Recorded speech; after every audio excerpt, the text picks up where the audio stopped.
Hello, my name is Ben, and on this YouTube channel I document my own print-on-demand journey. Today I'd like to talk about tagging on Redbubble and also generating keywords with a free tag generator. But it's also not only about finding that keyword generator, it's always also about, how do you generate keywords? What kind of keywords do you do? Do you do long tail keywords, only single words? So I'll go through some of the concepts which work for me and also the ones that Redbubble recommend. First of all, let's have a look at my sales, because I've made actually my first $50, I would say, on Redbubble. £32. I mean, that's nearly $50. Also, it is going really well. I mean, don't get me wrong, it's still sort of low values, especially compared to the other platforms I'm uploading to. I normally see, like, for example, on Spreadshirt, it would be something like £50 a month. Whereas, you can see here Redbubble was quite far behind Spreadshirt, for example.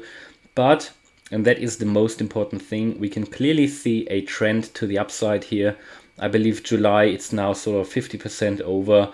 It might be that it will be better than June and May here in July, which I really, really hope for, because then at least I will be able to show and have that continuous upside.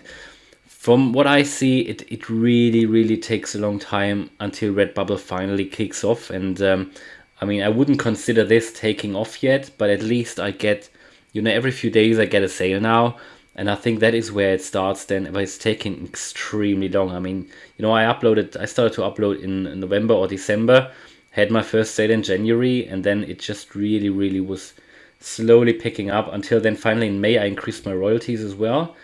June was pretty much on the same level, and July now seems to be hopefully a little bit higher than that even.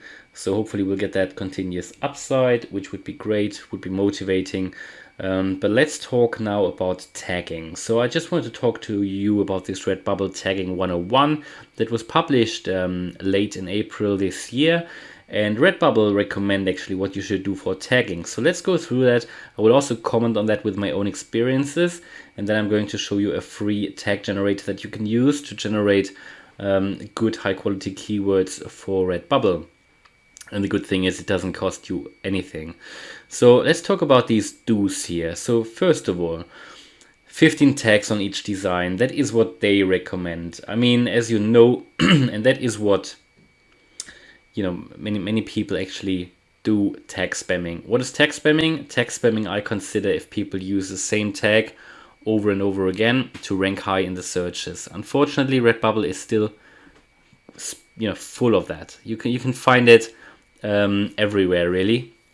I've never done tag spamming. I think that is one of the reasons why a lot of people are really don't see the success on Redbubble, because people who are doing tag spamming, they generally rank on the higher pages.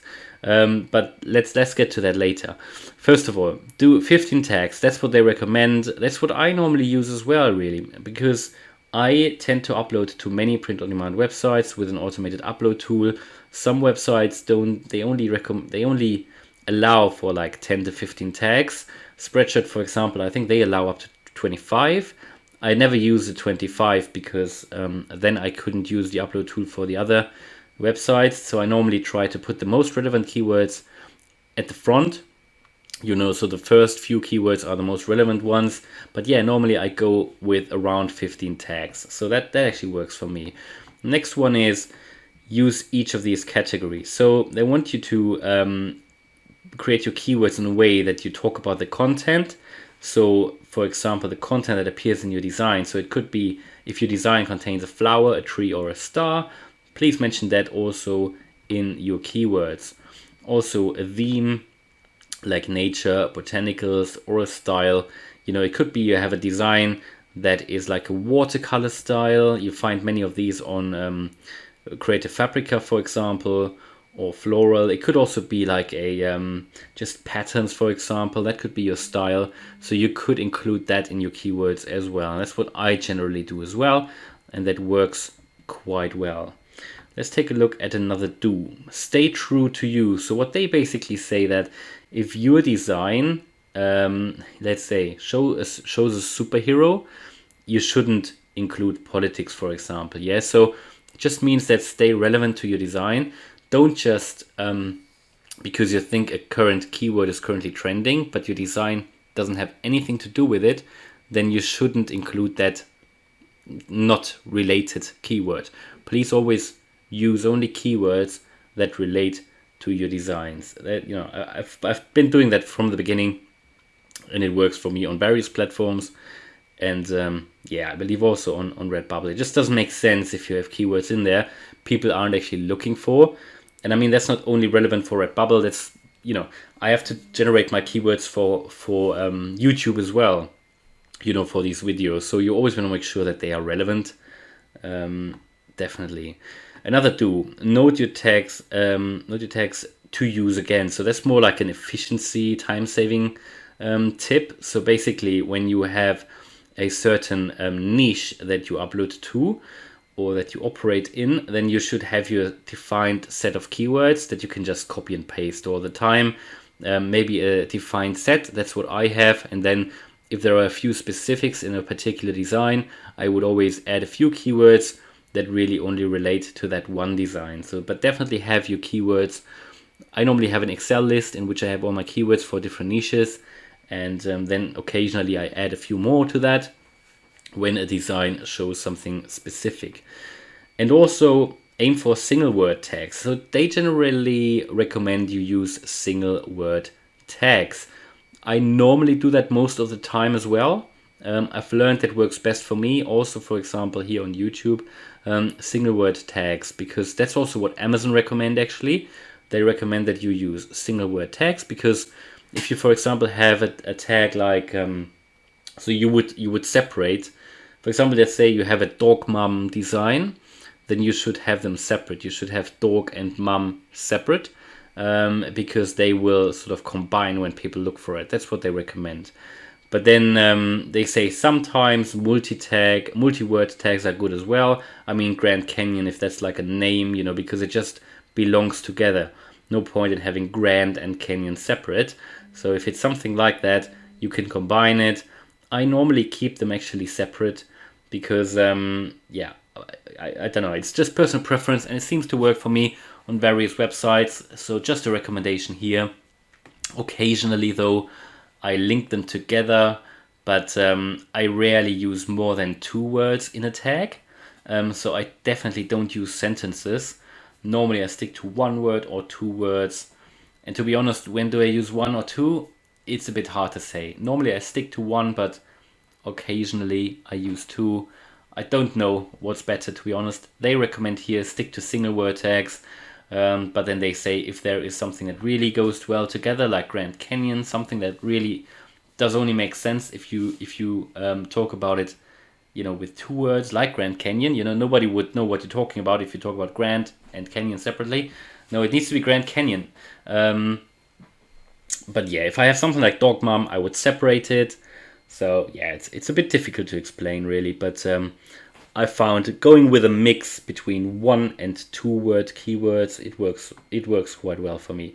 Let's have a look at some don'ts. So don't repeat yourself. They actually say it goes against you. So I've done that in the beginning of my print on demand journey. I'm not doing that anymore because also it wastes space in the tag section.